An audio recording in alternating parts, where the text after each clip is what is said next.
இது மகிமை நேரம்.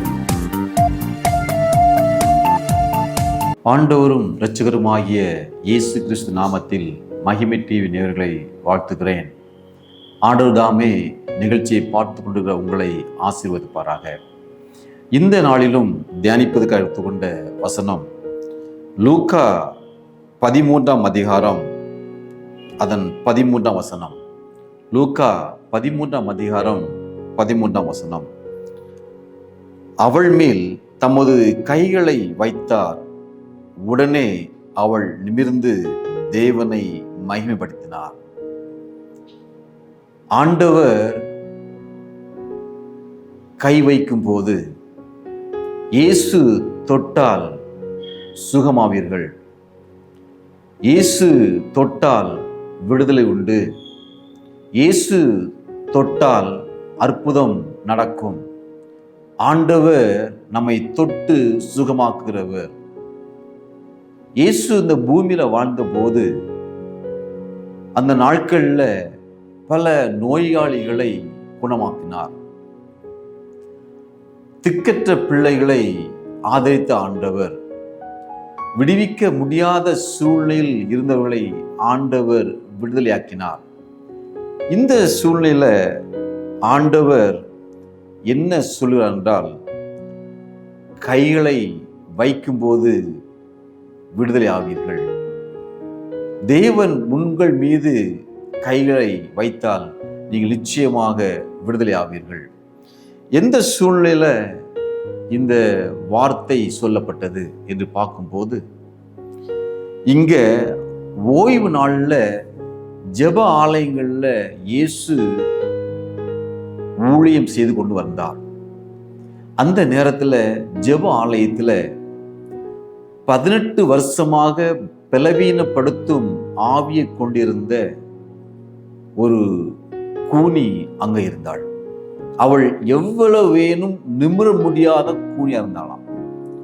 18 வருஷமாக பலவீனப்படுத்தும் ஆவியை கொண்டிருந்த ஒரு மகள் அந்த ஆலயத்தில் இருந்தாளாம். ஆண்டவர் அவளைத்தான் தொட்டு சுகமாக்கினார். இந்த 18 வருஷம் பலவீனப்படுத்தும் ஆவியை கொண்டிருந்த மகளை குறித்து தியானிக்கும் போது, அவள் 18 வருஷமாக கூனியாக இருந்த போதும் கூட அவள் ஆலயத்துக்கு தொடர்ந்து சென்று கொண்டிருந்தாள். ஆலயத்துக்கு செல்வதை ஒருபோதும் விட்டுவிடவில்லை. நீங்களே யோசித்து பார்க்கும்போது, நமக்கு ஒரு பிரச்சனை பாடுகள் இருக்கும்போது நம்ம ஆலயத்துக்கு போனால் என்ன செய்வாங்கன்னா, பலரும் கேலியும் கிண்டலும் செய்வாங்க. இவ்வளவு பாடுகள் மத்தியிலும் இன்னும் ஆண்டவரை தேடிக்கொண்டிருக்கிறானே என்று சொல்லி நம்மளை அற்பமாக நினைக்கிற மக்கள் மத்தியில நாம் சென்றால் அவங்க நம்மளை கேலியும் கிண்டலும் செய்வார்கள். அப்படிப்பட்ட அவமானத்தையும் நிந்தையையும் அவள் அந்த ஆலயத்துல பட்டிருப்பாள். அவள் கூனி அவள் ஆலயத்துக்கு சென்று கொண்டிருப்பாள். எவ்வளவே நிமிரக்கூடியாத கூனு, நூந்து பார்க்க முடியாது. அப்படி குனிந்து கொண்டே ஆலயத்துக்கு சென்று கொண்டிருப்பாள். அப்படிப்பட்ட வியாதியை கொண்டிருந்த அந்த மகள் அவள் ஆலயத்துக்கு வந்து கொண்டிருப்பதை ஆண்டவர் அறிந்திருந்தார். பலதரப்பட்ட மக்கள் ஆலயத்தில் இருந்தாலும் கூட இயேசுவின் கண் அந்த கூனியின் மீது தான் பட்டது. எப்படி பட்டதுன்னா, அவளை தேவன் அறிந்திருந்தார். அவளுடைய வேதனையை தேவன் அறிந்திருந்தார். அவளுடைய நோயை தேவன் அறிந்திருந்தார். அவளுடைய நிந்தையை ஆண்டவர் அறிந்திருந்தார். இந்த நேரத்துல பார்த்து கொண்டிருக்கிற நீங்களும் கூட ஏதோ ஒரு காரியத்தின் நிமித்தமாக பல வருடமாக உங்களுடைய பிரச்சனைக்கு தீர்வில்லாத சூழ்நிலை இருந்து கொண்டிருக்கலாம். பல ஆண்டுகளாக கடன் பிரச்சனை இருந்து கொண்டிருக்கலாம். பல ஆண்டுகளாக ஏதோ ஒரு நோயின் மத்தியில நீங்க வருத்தப்பட்டு கொண்டு வேதனைப்படுத்தி கொண்டு நீங்க இருந்து கொண்டிருக்கலாம். இந்த சூழ்நிலை கூட நீங்க ஆலயத்துக்கு தவறாமல் சென்று ஆலயத்தை நேசித்து ஆண்டவரை தேடுகிற பிள்ளைகளாக இருக்கலாம். நீங்க கலங்கி இருக்கீங்களா இருக்கலாம். ஆண்டவர் உங்களிடம் சொல்லுற காரியம் உங்களை குணமாக்குன்னு சொல்றாரு. உங்களுடைய வேதனையை ஆண்டவர் அறிந்திருக்கிற தேவன். உங்களுடைய கஷ்டத்தை ஆண்டவர் அறிந்திருக்கிறார்.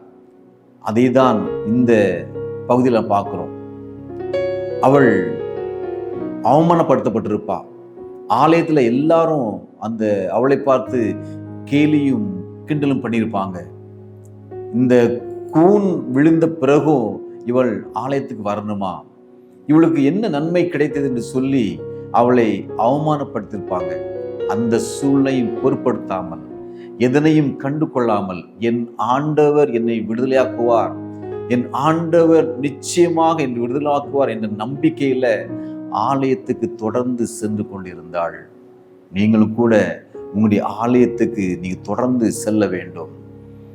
இந்த உலகத்துல பாடுகள் உண்டு, வேதனைகள் உண்டு, கஷ்டங்கள் உண்டு.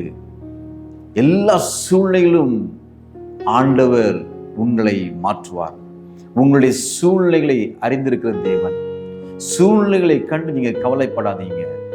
உங்களுடைய பாடுகளை குறித்து நீங்கள் வேதனைப்படாதீங்க. ஒரு நாள் ஆண்டவர் உங்களுக்கு விடுதலை தருவார். அதை தான் அந்த கூனிக்கு செய்தார். மற்றவர்கள் இருந்தாலும் கூட ஆண்டவருடைய கண் அவள் மீது பட்டது. அவளுடைய அவமானத்தை ஆண்டவர் அறிந்திருந்தார். எல்லார் மத்தியில மற்ற ஜனங்கள் அனைவரும் இருக்கக்கூடிய சூழ்நிலையில ஆண்டவர் அந்த கூனியை தான் தொட்டு சுகமாக்கினார். பல வியாதிஸ்தர்கள் அங்கே இருந்திருக்கலாம், பல நோயாளிகள் அங்கே இருந்திருக்கலாம், ஆலயத்துக்குள் இருந்திருக்கலாம். இருந்தாலும் கூட 18 வருஷமாக இவள் பாடுகள் மத்தியிலும் என்னை தேடுவதற்கு ஆலயத்துக்கு வருகிறாள் என்று சொல்லி அவளை அறிந்திருந்து ஆண்டவர் அவளை தொட்டு சுகமாக்கினார். இந்த நேரத்திலும் பார்த்து கொண்டிருக்கிற உங்களுக்காக ஆண்டவர் ஒரு அற்புதத்தை செய்வார். எத்தனை நாட்கள் ஆனாலும் சரி, எத்தனை ஆண்டுகள் கடந்தாலும் சரி, உங்களுடைய பாடுகளை ஆண்டவர் அறிந்திருக்கிறார். உங்களுடைய வேதனையை ஆண்டவர் அறிந்திருக்கிறார். நிச்சயமாக அந்த இடத்துல ஒரு அற்புதத்தை செய்வார். இப்ப பார்த்து கொண்டு இருக்கிற யாராவது ஏதோ ஒரு நோயின் மத்தியில் நீங்க பார்த்து கொண்டு இருக்கலாம். ஏதோ ஒரு நோய் உங்களை பல ஆண்டுகளாக தொடர்ந்து வருவது நிமித்தமாக வேதனைப்பட்டு நீங்க கலங்கி கொண்டிருக்கலாம். நீங்க யாரும் பார்க்கவில்லை என்று சொல்லி நீங்க கலங்கி கொண்டிருக்கலாம்.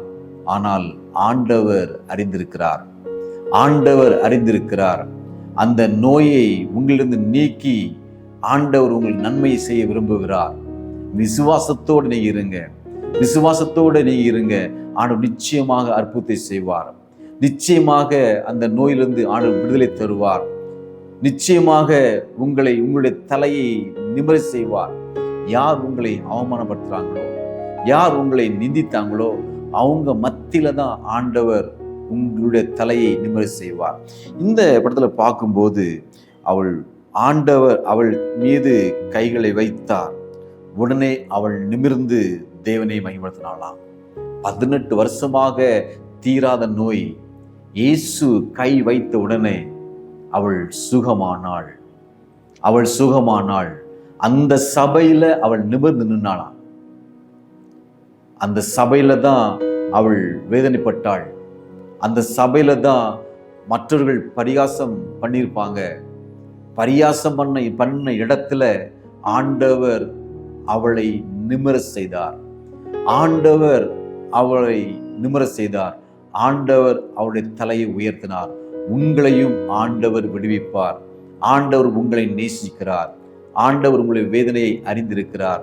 நீங்கள் விசுவாசத்தோடு ஆண்டவரை நோக்கி பாருங்கள். ஆண்டவர் பெரிய காரியங்களை செய்வார்.